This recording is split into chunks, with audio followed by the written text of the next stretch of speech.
Welcome everyone to Fergo and the Freak. I'm your host, the Glorious League Freak, and this is episode 308 of the podcast. Some sad news on the weekend with the passing of Rugby League legend, Rugby League immortal, one of the great coaches of all time in Bob Fulton. Everything I've read about Bob Fulton as a player, it's just unquestionable. He was one of the best players of all time. I only knew Bob Fulton as a coach, and there was something interesting that Greg Alexander had said on the weekend on Fox Sports about his coaching at representative level in particular. He said that Bob Fulton really understood what was needed to be a representative coach. And I grew up with Bob Fulton being the Australian Rugby League coach, and the thing about Bob Fulton as a coach, his teams were always really well prepared. They're always very good defensively. And, they never come into a game and looked off. They were always ready for the contest. I think that under Bob Fulton's coaching, it was a real golden era for Australian Rugby League in terms of the performances we put in. I think that really the only coach since him at international level for Australia that has come close is Mal Meninga, Mal Meninga also gets what is needed to be a great representative coach. And you saw that at State of Origin level. You're seeing that now at Australian level. And, he was a player and a captain of the Australian Rugby League team under Bob Fulton. So it's interesting that he has carried on that sort of legacy, really. Bob Fulton had apparently been fighting cancer for some time. That was something that wasn't widely known. I know it wasn't something that I knew. So when news come through that he had passed away, it really hit rugby league pretty hard. And, straight away you think of his family and friends. The Manly Sea Eagles really stepped up in their game against Parramatta. And it was a really good tribute to Bob Fulton that they put on such a great performance against Parramatta. But yeah, very, very sad news. And, anytime the game loses one of the all-time greats like Bob Fulton, and somebody that was always a touchstone for, modern-day coaches and players, it's always very sad. So the loss of an immortal of the game, you never want to see that. And as I tweeted on the weekend when I found out the news, up there in heaven there's a team that was playing against Tommy Raudonikis at halfback and thinking they had their hands full. Well, Bob Fulton turned up with a pair of boots looking to run out in the field with Tommy, and I don't know who they were playing, but that other team was completely stuffed. So rest in peace, Bob Fulton, one of the truly great legends of rugby league, not just as a player but as a coach and as a, I don't know, maybe as a personality or just one of the custodians of the game, I guess, is the way that I want to put it. Now, the crackdown on head-high contact or any contact with the head has continued in the NRL over the weekend and really made the round another messy round of football. There was only really one team this weekend that I think you can say, well, maybe two. I guess there was two, but, the Penrith Panthers were fantastic on the weekend against a Souths team that were not only poor, but that had a few decisions go against them. And the other team that played really well was the Manly Sea Eagles, who absolutely thumped the Parramatta Eels. But, you couldn't get away from the fact that so many games were ruined by really ticky-tack penalties and 10 in the bin and things like that, as well as the 6 again calls against teams. How many good games of football did we really see on the weekend? I was watching all of the games that were all pretty much a chore to get through because of the new rule set. The Sydney Roosters, Victor Radley, I thought that he was going to break all sorts of records for getting sent off and sent to the bin and penalties. He was going out there and trying to thump the opposition. And, any little tiny contact with the head you're in trouble. And look, I understand that we can't have contact with the head, but there is a huge difference between being in danger of getting a concussion and just having contact, simple contact with the head. And I think that's what these rules that the NRL has brought in has missed.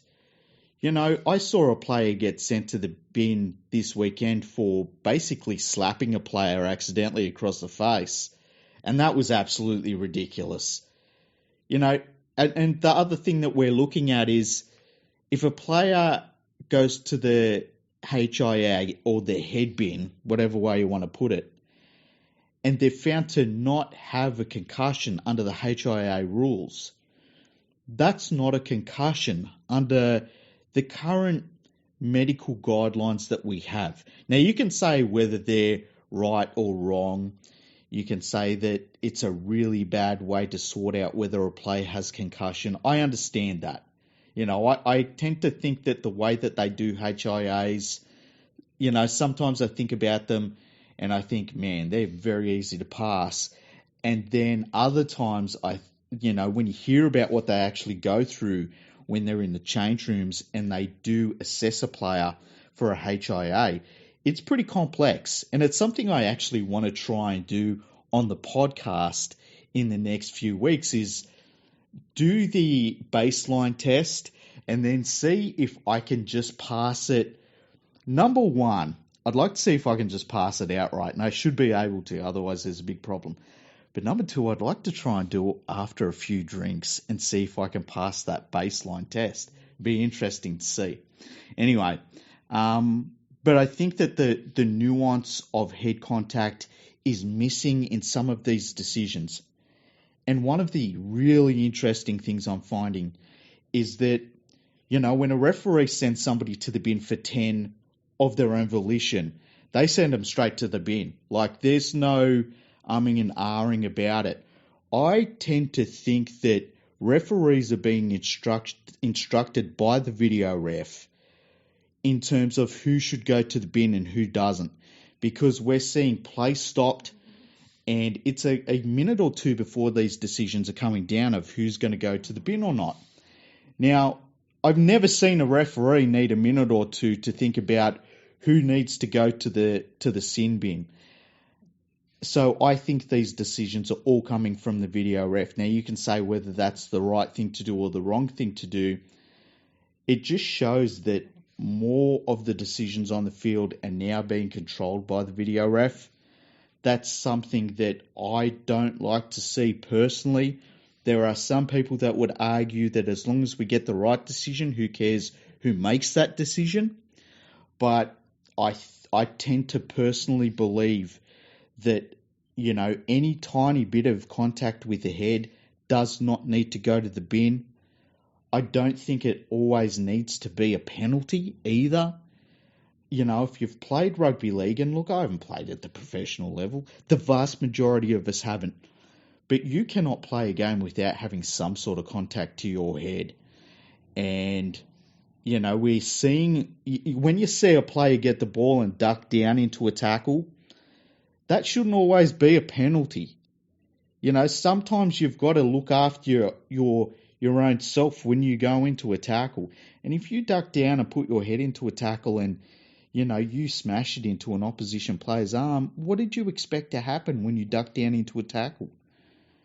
It's a really, really complex situation. We're dealing with not only, you know, trying to sort out what a defender's intent was, but we're trying to, you know, work out what the physics of a tackle is every single time someone gets contact to the head. And I just think that having a simplistic rule where any contact to the head is either a penalty or a sin binning and sometimes being sent off, man, it's a slippery slope. And I tend to think that what we are going to see are these rules slowly wound back. Not so much in terms of the rule book, but I just think referees will slowly not send as many players to the bin as we have seen over the last couple of years. I think that over the last couple of weeks. Sorry, I think that we're seeing less 6 again calls over the last couple of weeks. By the way, and if they just wound them all back just quietly, I think it'd be a good thing for the game because the game's been ruined. The games are really, really hard to watch at the moment, and it's not a good thing for rugby league. I've seen very few people say that they like what they're seeing out there on the field. I've had English rugby league fans saying they're horrified by what they're seeing and they hope Super League doesn't bring in a similar rule set. It was funny, I did hear one commentator on the weekend saying that these rules had been brought into Super League, which is just wrong, and that fans had been very happy to see them brought in and there were no complaints. They failed to mention that there have been no fans at Super League games for quite a long time. They're only just starting to be allowed back into the stadiums, so I found that pretty funny. The other thing I've heard, and I've been watching Fox Sports commentary over the last week and a half, and it is that you're seeing some of the Fox Sports commentators really trying to pretend that everything's fine, and the game is great, and I don't know who they're trying to convince, but, anybody watching these games are horrible to watch. They're being absolutely ruined, and something needs to be done about these rules because as they currently stand, they're not good for the game of rugby league. And I don't think that they're good for the health and well-being of the players either because players are absolutely stuffed. And, they're saying it themselves. They're saying that this rule set is terrible for fatigue levels. It's terrible for their tackling techniques. They're getting injured more and more. And, the NRL just simply isn't listening. Now, on to some contract news. Parramatta Eels second rower Ryan Madison has picked up a player option and will remain at the Eels. They have said that they are looking to stay at the Eels next season and look to sign a longer-term deal going forward. But I would suggest that with Madison's form this season, which has been a little bit patchy and definitely not as good as it was last year, he's probably looking to stay at the Eels, take the money that's on offer. It must be better than the money that's on offer elsewhere, otherwise he would have moved, it feels like, and try and recapture his form from last year and maybe get a bigger contract either out of the Eels or someone else next year. So I thought that was interesting. There was also a rumour that Anthony Milford had been offered to the Gold Coast Titans next season and that they had balked at the offer. He was asking for too much money. Me and Andrew have talked about this on the podcast. I don't know what Milford's options are going to be. I feel like he's going to sign a contract that is well down on his current deal with the Brisbane Broncos, which is a really big deal. It's a marquee player deal that he's got at the Broncos. I wonder where he'll end up. I wonder if it's a sneaky move that he might go back to the Canberra Raiders, where he originally come from. If George Williams decides to go back to England at the end of the year, and it feels like that is going to happen, especially when you look at, Williams' form, he just looks like a player that doesn't want to be there at the moment. It might be something that Ricky Stewart looks at and says, look, I need a bit of a shake-up with this team. If he can get Milford for cheap, it might be something that's a positive for the Canberra Raiders. They need somebody that adds a little bit of something to their halves, a little bit of creativity. Milford, if you threw him into the halves for an entire year, I could see where he might give you something, but that's the whole point about Milford at the moment. It's like you're really clutching at straws like that. You're really hoping that you can talk a team into a move like that. I'm not saying that's the best move for the Canberra Raiders by any stretch of the imagination. And in fact, I could see where if they get rid of Williams and they bring in Milford, you would say, oh man, is this going to work out? But that's where Milford's career is at the moment. I tend to think his best move might be something that we saw from Benji Marshall this year, where he goes to a club where they've got some halves and hopes that he can be used off the bench and brings a bit of spark off the bench.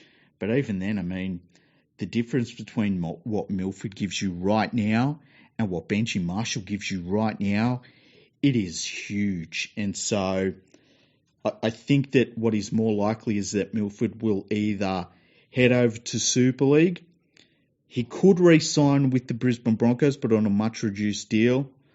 Otherwise, does he start looking at maybe like playing rugby union sevens or something? That's the level that I think he is at right now. It's incredible to see how far he has fallen off.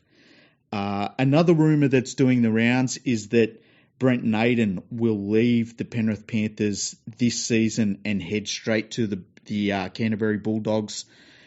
Look, after the big drama after the grand final with Naden and the Penrith Panthers, I'm happy for him to go immediately. I didn't want him at the club as soon as all that news come out after the grand final about him. I would pack his bags.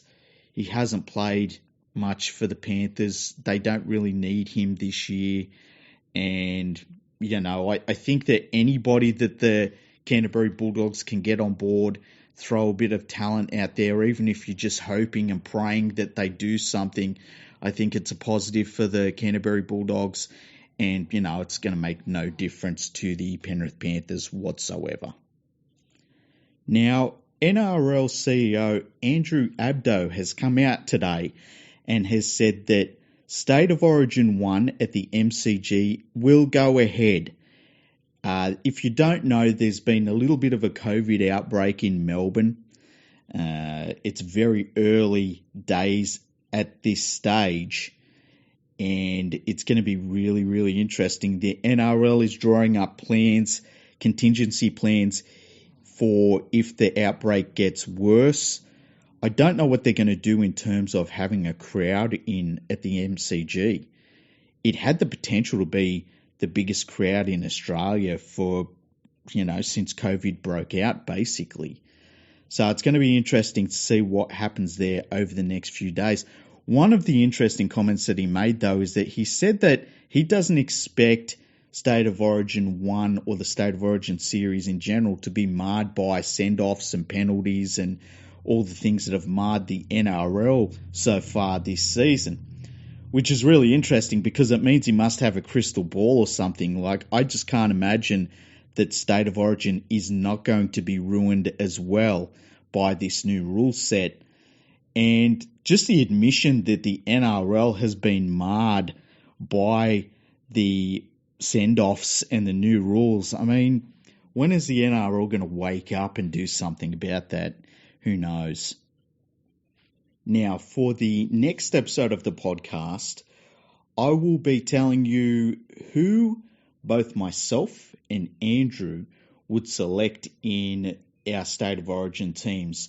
It could be a little bit messed up by who gets suspended and who doesn't, but at the very least, you should be able to see the sort of teams that we would put together. I haven't put together my Queensland team just yet. I've seen both of Andrew's teams, and I thought my teams were interesting. Andrew's teams are really, really interesting, and he said to me that he doesn't like to go with what everyone else is saying. He kind of likes to pick a team that's a little bit different, so make sure you tune in for that one.